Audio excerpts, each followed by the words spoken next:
We've talked about a lot of startups, and as the track chairs, as we were thinking of conceptualizing the sessions, we threw a challenge at ourselves, and we said, how do we think about innovation and entrepreneurship in a large organization? What are some of the big companies that are doing? And that's where we reached out over to our friend Frank at Ford Next, where he's the CEO. I'll let Shiva take on the moderator's role and introduce him.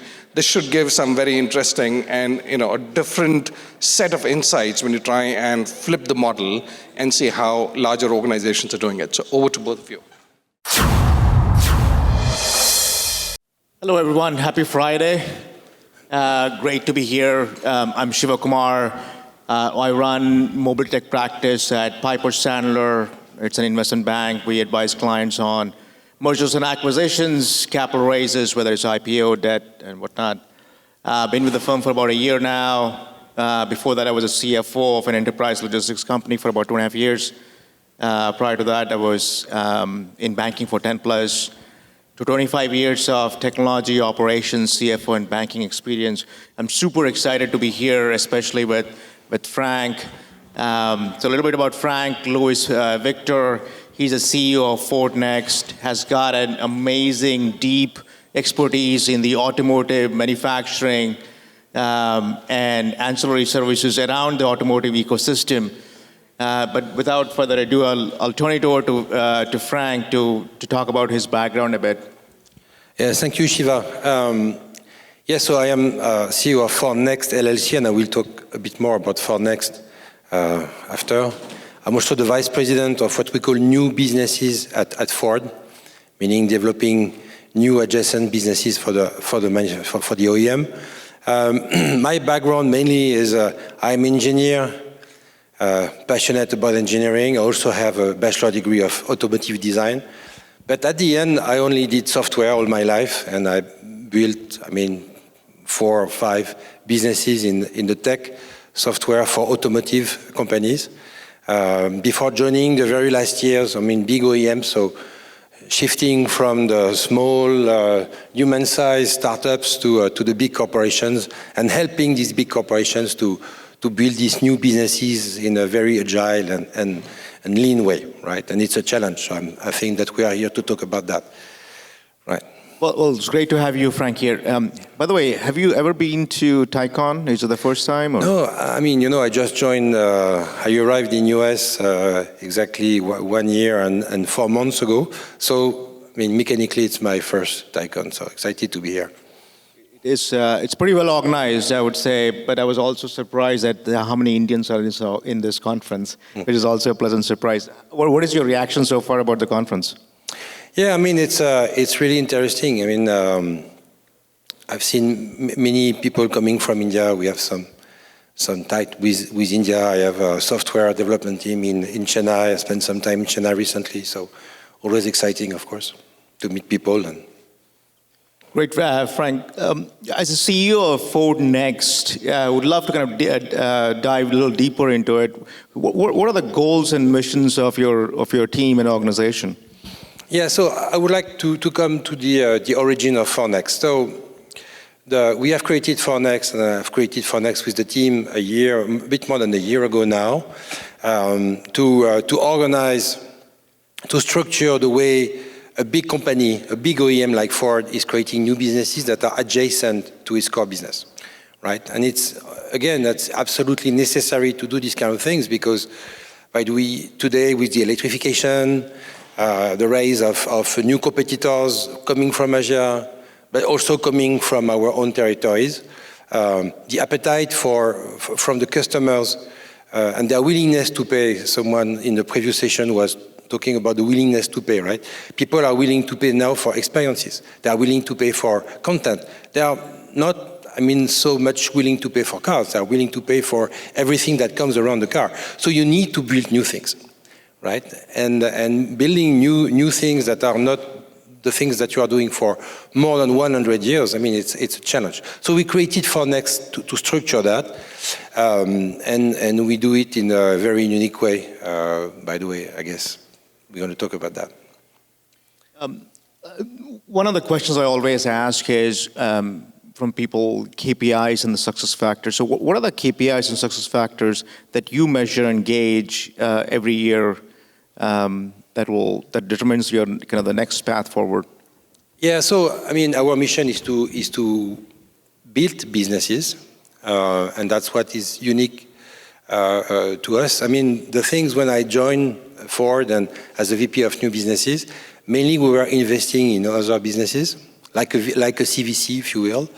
And the problem when you are a CVC is that you hesitate between being hands-on and hands-off, you know, and we were extremely hands-off, and with a result that was the result what it was, right? So I said, first, we cleaned the portfolio. We made decisions, hard decisions sometimes on investment that we had.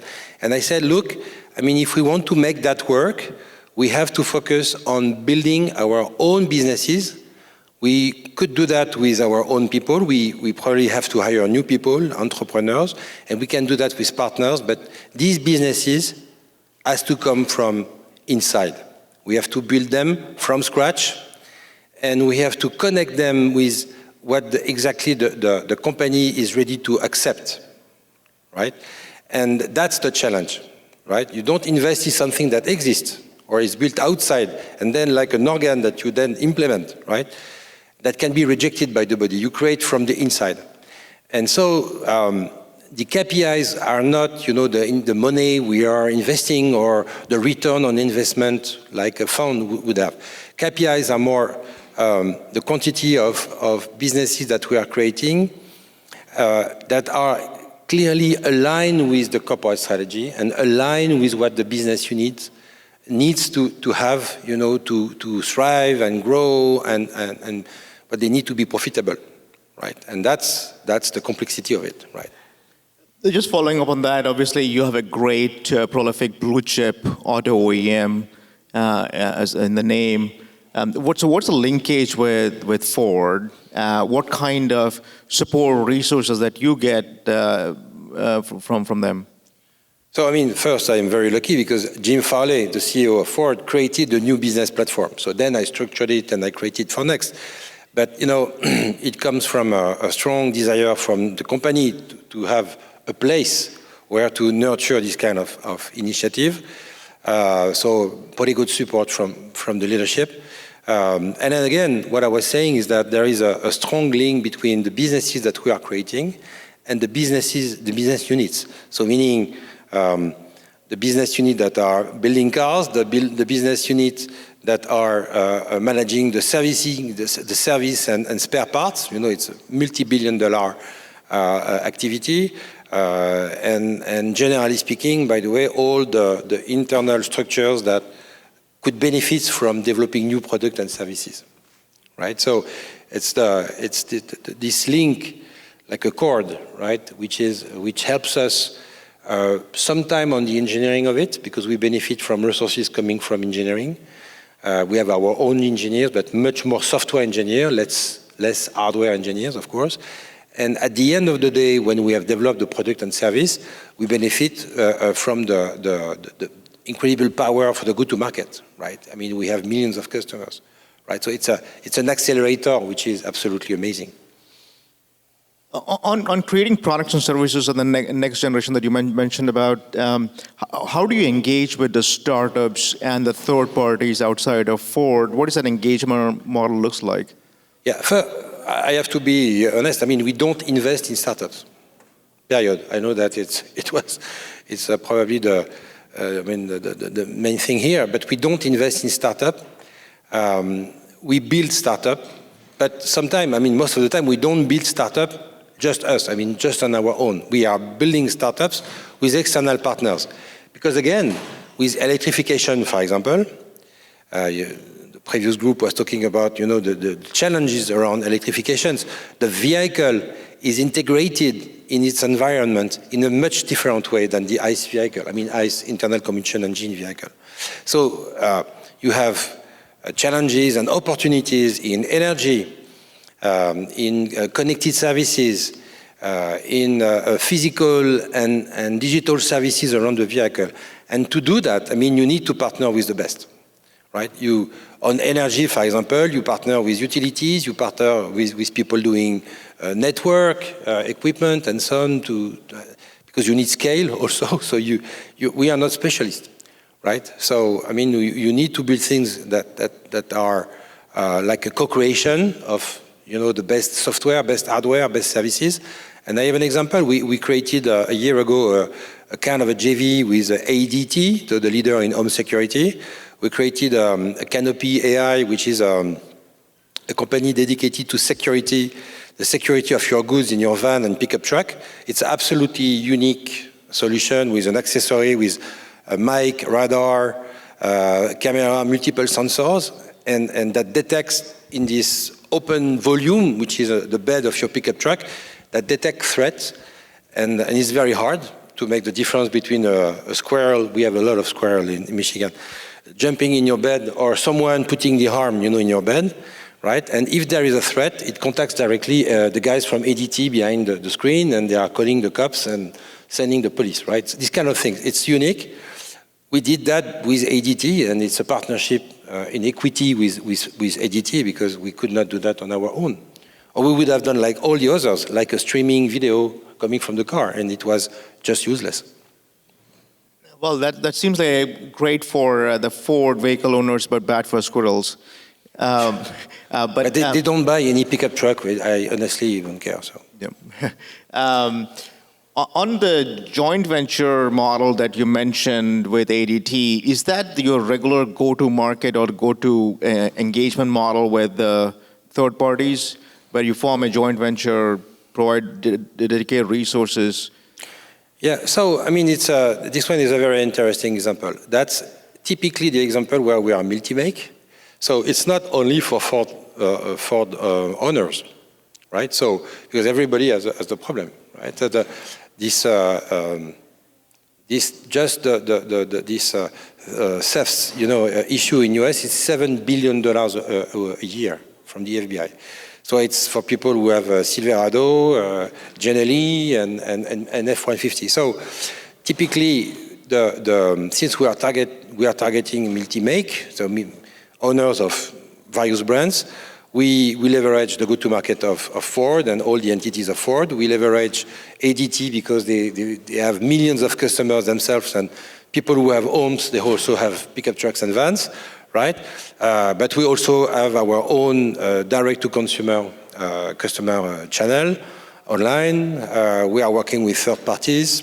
I mean, we try to spread, all the available channels to target customers. It's the right one. It's not a pure Ford. That's why I was joking about the squirrels. I mean, it's not only for Ford owners, right? In terms of like the engagement model that I've seen across the automotive OEMs and the tier ones, I mean, I think your engagement model seems to stand apart in multiple ways, right? Obviously, from a third party, there is always a hesitation to form a joint venture, because then the question becomes like, what is the next? When is the exit or unwinding will happen? How do you differentiate your engagement model with the rest of, I would say, the other OEMs or the tier ones? They're following their different sort of partnership models. And why is it better? Why is yours better? Yeah, of course, mine is better because it's mine. No, I mean, I have to make you laugh a little bit. Like I was saying, it's like a comedy club, but there is nobody in the room, so it's hard to make people laugh. Thanks. Like you, thanks. No, I mean, first, the uniqueness is that we are building the businesses, right? If you look at what the other big companies are doing, they invest the money and they wait for a return and they try to connect the dots. And a VC fund guy, head of a VC, big one, told me recently, it's very interesting because what they used to do is that, so they invest in companies, then they try to attract OEMs and big corporations, then there is a pilot, right? Then the pilot takes a year or a few months, and then if the pilot works and every planets are aligned and so on, then maybe the big corporation is investing or is signing a bigger contract, and it takes years. I have founded myself several startups. You are dead until it happens. You're dead. You're just dead, right? It's too long. It's too complicated. Too many constraints. So we decided to build our own startup from inside.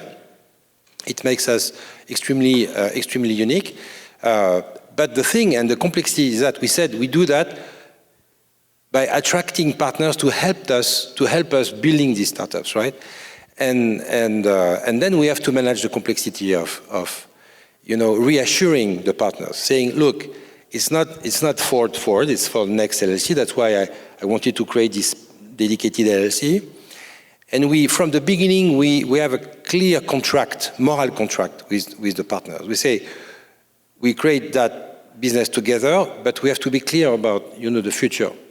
It can be a spin-in, because at the end of the day, it's just for Ford owners, for example. So we buy them back, maybe, buy them out, or maybe we totally spin off. So we said, okay, fine, we go to the market because we won't put the reasonable amount of money to really scale. So we have to be ready to dilute ourselves and the two founders.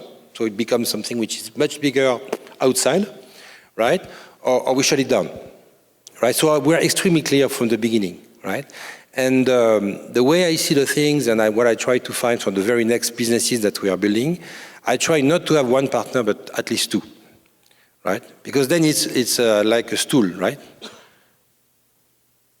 To be balanced, you need 3 feet, 3 legs, right?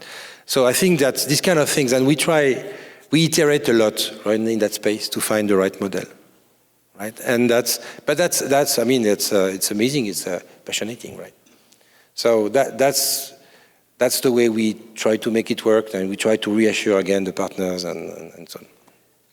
One of the things that you mentioned, not right now, but when we spoke last time, is in one of the partnership situations, from the first conversation to actually forming a JV, it took about 2 months.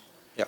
And that is a record time. And I fell off my chair. I was like, I cannot believe that any partnership, forget about even two startups, 2 private companies, and think about like a Ford Next, or any entity associated with Ford, to get to a 2 months start to finish is incredible fast. Yeah. So that's not the JV structure in itself, but to decide between the moment between we said, it would be good to do something, and we do really something. Yes, it can be two months, maybe less sometime, maybe 3 months.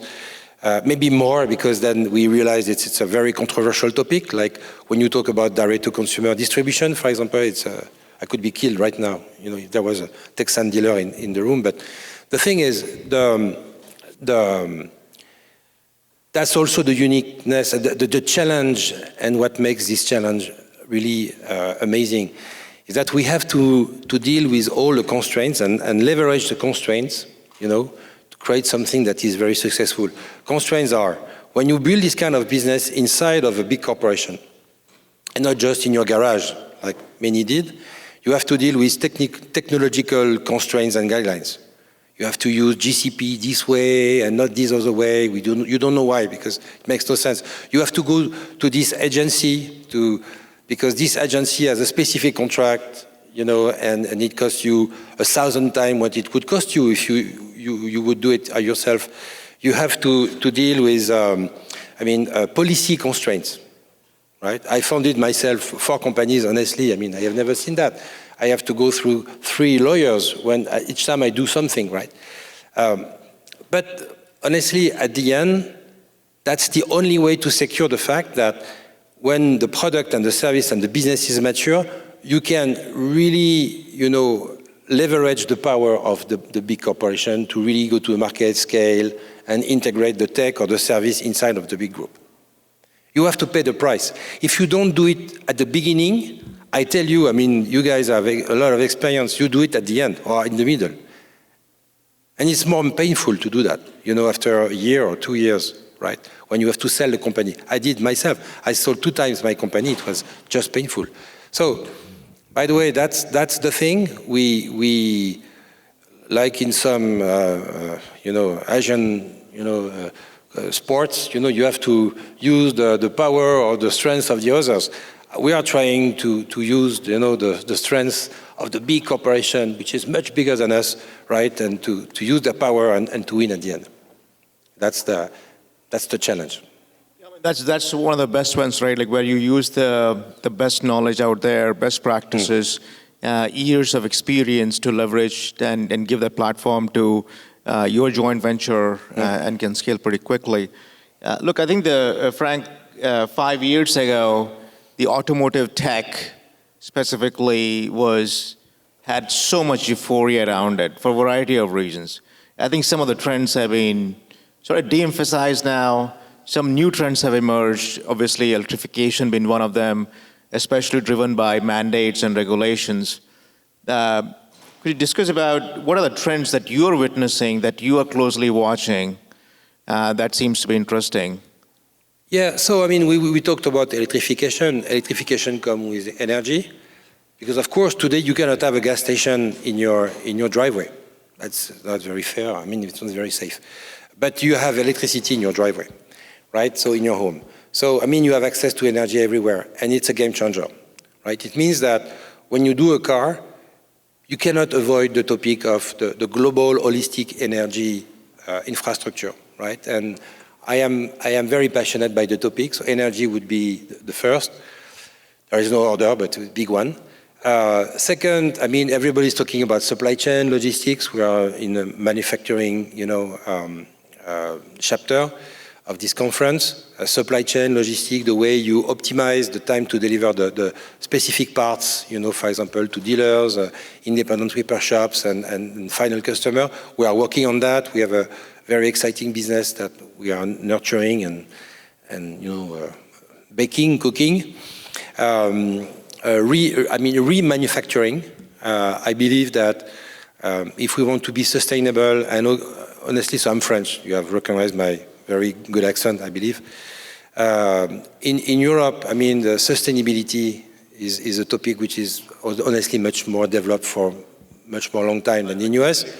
Yeah, quick anecdote, when I came in November 21 in US, I said, look, we have to create something around energy and sustainability. It has to be green. I said, no, I mean, look, I mean, that people buy Tesla because it's cool. I said, oh, geez, right. I was thinking because it was electric and saving the planet. I'm sorry.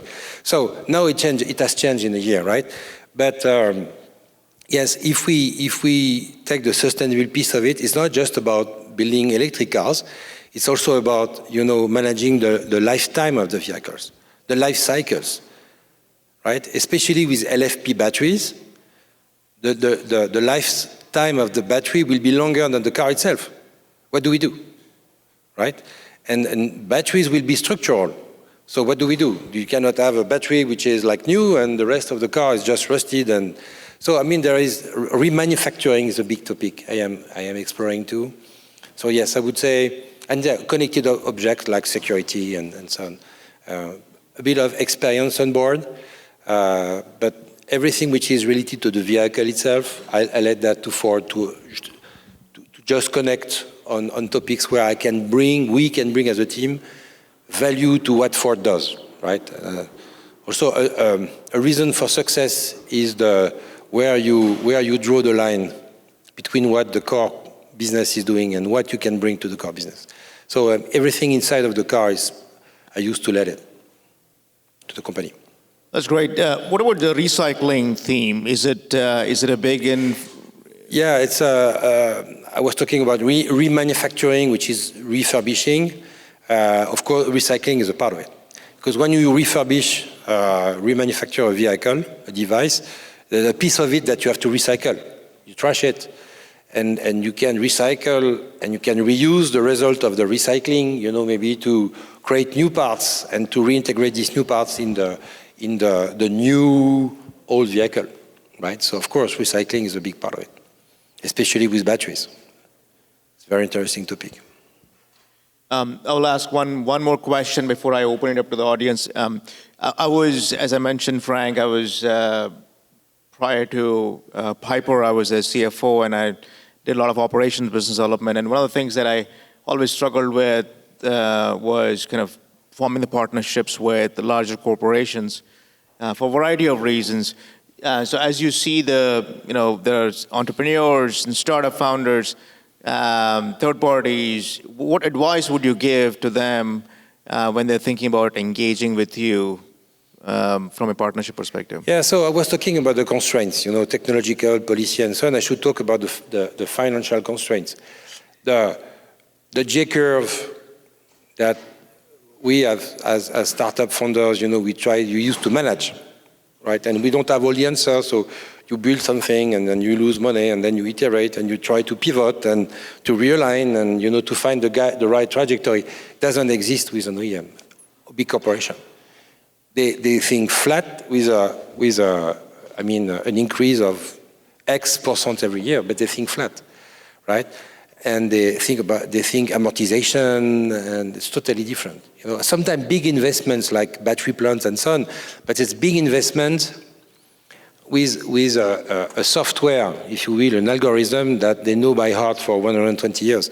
So when you are a startup, and we are a portfolio of startup, you have to find the right solution between these flat curves that you guys CFOs are managing, and I'm facing CFOs and the CFO every day, and this G curve that goes down, very, very down, very deep, and with a promise potentially that it's going to go very high, right? So this surface, which is beneath, the flat line and the bottom of the Jacob, is extremely complex to manage, right? And I would say the way we manage it and the way I encourage startups to manage it is to be extremely lean.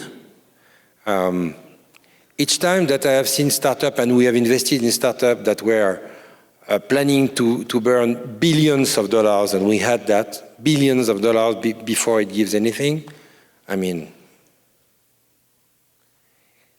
thing is, my silence is very seducing for a big corporation, because when you come with big losses, it has to be big, right? I don't get anything of what you guys are doing, but it must be freaking big, so it's going to be nice. But, then few years are passing, right? And people start to freak out, because it's still, of course, it's on the curve, right? Everything is normal, but it's not good, right? Because we have life cycle that are 3 years, 4 years. So they start to freak out and said, we should get rid of it. So big corporations used to lose a lot of money at the worst moment, when the value is very low, right? After spending a lot of money. So I would say, if you want to last, if you want to create with us, come with ideas that people want to buy. I love the comment before. With simple ideas, very, very clear problem to solve. It has to be, that's the way I think, and that's my filter, and a very lean business plan. Doesn't mean that it has to be flat, right? But a very lean way to make things, right? Not coming with 1,000 engineers immediately and because it's so cool, right? Which is it was a cultural shock for me. The startup I've created them and founded myself by selling my cars. Very French way to make it. You come to US and say, oh no, I raised $30 million, but to do what? We're going to figure it out, right? Yeah, I exaggerate, but maybe not so much. I learned recently, that some guys I know, they raised $200 million. Seriously, right? Seriously. So that's my point. I don't know if it answers your question. I'm talkative, I'm sorry, but... No, but I would say the US market as it stands today is actually going more towards the European markets where sustainable, profitable revenue growth is going to be more important than anything else. And people, there was a time in 5 years ago when people can raise $50 million just based on the PowerPoint slides. Yeah. Those days are gone. Let me just open it up to the audience. Frank, I attentively listened to you, and it's amazing. I'm also from Europe and helping European startups to come to US and invest in them and then bring them here as a company called Technovate Investments. One of my portfolio companies have a product, and I would love to engage with for next, if possible. And the model you described is perfect. It's about a material that can cover the batteries in such a way that if batteries catch fire, nothing happens to the car, as well as, and we know about Ford Lightning, a couple of cases, even in the production line, there were fires of batteries. So my question is how to engage with you guys. I mean, okay, I can come talk to you, but is that all, or is there a way to engage with you? No, you can. First, you can come to me. I don't bite, so it's perfect. And more than happy to talk. I mean, again, we don't use to choose topics that are really close to the car. I mean, we did it, for example, with the accessory in the security space. I think that, of course, the protection of the battery is a big topic for every OEMs. So it's a fantastic topic. We have seen so many Teslas burning and so on. Of course, with the volumes that will ramp up, I mean, of course, these kind of things will happen. So, I mean, yes, more than happy to talk and to talk about the way we can build things. And again, it's going to be, it cannot be, and it won't be like we give you money. No, it's not about money, sir. It's not about money, right? Between us, it's we're not talking about money. I love that. No, between us, it's not about money. I already invested in it, and we have, I have plenty of money in the No, bank, I mean, that's good. But we can build together. If you have a good product and so on, and a good team of entrepreneurs, good tech, very, two feet on the ground people, let's. And we're all from Europe, just for you to know. All from Europe. I love it. Okay, thanks. So I have a two-part question. The first part is, what are you most bullish about in this market going forward, the next 10 to 15 years? And part two is, what are the top 3 projects you're working on at Ford Next? So these are very difficult questions. First, I didn't bring my crystal ball. So, I mean, what's going to be, the 10 to 15 years success? If I knew it, I would ask my boss to double my compensation, or I would be hired by Google probably. But the thing is, again, electrification will change a lot of things. And all the topics related to electrification. A lot of people are talking about vehicle to grid, for example, these kind of things. I believe that it's a very car-centric way of thinking, right? I think that the big topics will be outside of the vehicle in the infrastructure, energy management, customer management around the energy subscription, the alignment between the energy. I don't know if alignment is the right word, but the consistency between the way you consume energy for your vehicle, your home, and so on. The fact that you're going to have the ability to generate your own electricity, your own energy, I would say, energy, right? And it's a game changer for me, especially in the US, because there is a lot of homes, right? Individual homes. So, I mean, you can have solar panels, you can have, you have gen racks, you have generators, and so on. And I think that the balancing of energy at the local, area, in the local area, which is your home, your suburbs, will be a big topic. This is one. I think supply chain is an amazing topic, clearly. The way to optimize the supply chain and so on. I think that today is still very crazy, right? The way you build some parts and you grab the earth somewhere in the world and then you move it to another country and then you move it to another country and then, it's freaking crazy. I mean, honestly, that when you look at the supply chain to build a car, it's chaotic and chaos comes with opportunities, right? Never when everything is okay. When everything is complicated and bad, then there is a big, space for opportunities. Again, life cycle management, the same topic, we have chosen as a team for Next, right? Life cycle management and the distribution, new business models, right? And I know it's a complicated topic for OEMs in US. Some have been, if I would say, smarter than others, but I don't know if it's the right word. But I think that the way people consume mobility, of course, is going to change, right? For sure. So these are the kind of topics. You're very popular, Frank. So there was too many questions.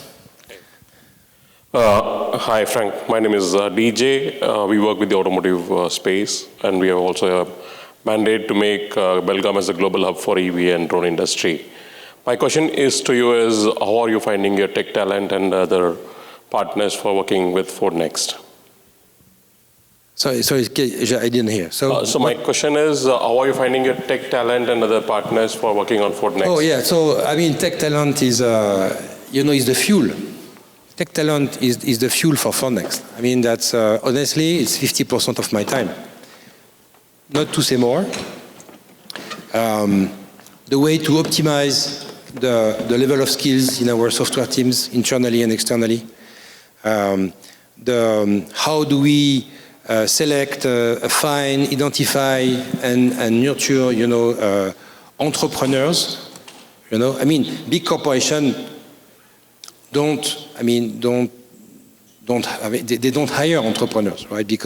And they don't nurture entrepreneurs because they have to, format. I don't know which word to say, right? It's my limited English, but right. And I don't want to say bad words, but you are not trained to be an entrepreneur in a big corporation. So entrepreneurship or intrapreneurship is a big thing for us, right? So tech talent, entrepreneurship, business talent. I mean, I am pushing a lot my guys to be business people, to be sales. We don't used to do that.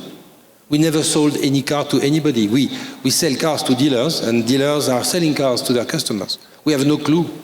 I mean, so I exaggerate, but you get me, right? So I force my people to say every day you have to wake up and you have to think about the way you're going to sell the businesses externally and internally, right? So this is an everyday job, the way we manage people, we talk to people, and the tone, in the internal communication, external communication, to improve, refine, the talents. And with external partners, I mean, I spend a lot of time meeting VPs and CEOs everywhere, mainly outside of the automotive industry, because again, we have to learn from the best outside of the automotive industry. Because I think that's going to be where things going to change, and that's where we're going to find the good recipe to succeed and differentiate with the other OEMs. My point. My understanding is that Ford has this company subsidiary called Autonomic, which is an IoT car platform that's supposed to be vendor or manufacturer agnostic. Do you know what the future of that is? No, I mean, it's not in my scope. I see. I know the guys. I know the guys, and I believe that they are helping a lot on connected services. Okay. I don't have the details, so. I mean, okay, we are still doing connected cars. So I believe it's a good future. So. Hi there. My name is Vamsi. I'm from Remo Homes. We're trying to scale modular construction using advanced manufacturing, such as the one from aerospace and automotive. Do you work with other outside of automotive industry to see how you can use your technology, or how you can collaborate with these other companies trying to break into industries that have not seen much innovation? No, so not directly at Next. I don't know elsewhere at Ford. It's such a big company, but it's always interesting. I mean, I believe that we don't probably do enough in that space. The thing is that I have a limited team. I mean, it's a team of 300 people. It's big, but it's not that big when you do so many things.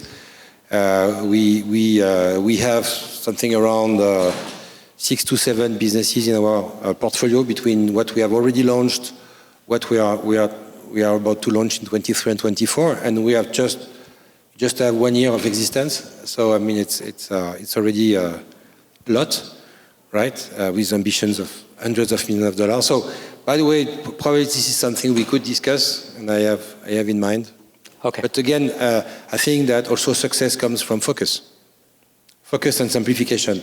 I don't want to, there's a way we say that in French, you don't hunt two rabbits at the same time. Otherwise, you don't get any of these rabbits. I don't know if it exists elsewhere, but yes, you know that, right? Well, thank you, everyone.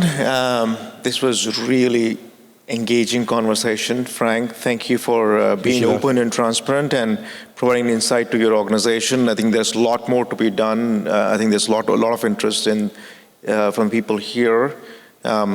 We wish you a great success. Hope to see you next time. With pleasure. The next time we don't choose a Friday, and we don't choose noon, right? The next time I'm coming with jokes coming from France, so we have some good time. Okay? Thank you. Thank you, Shiva. Thank you. Thank you. Later.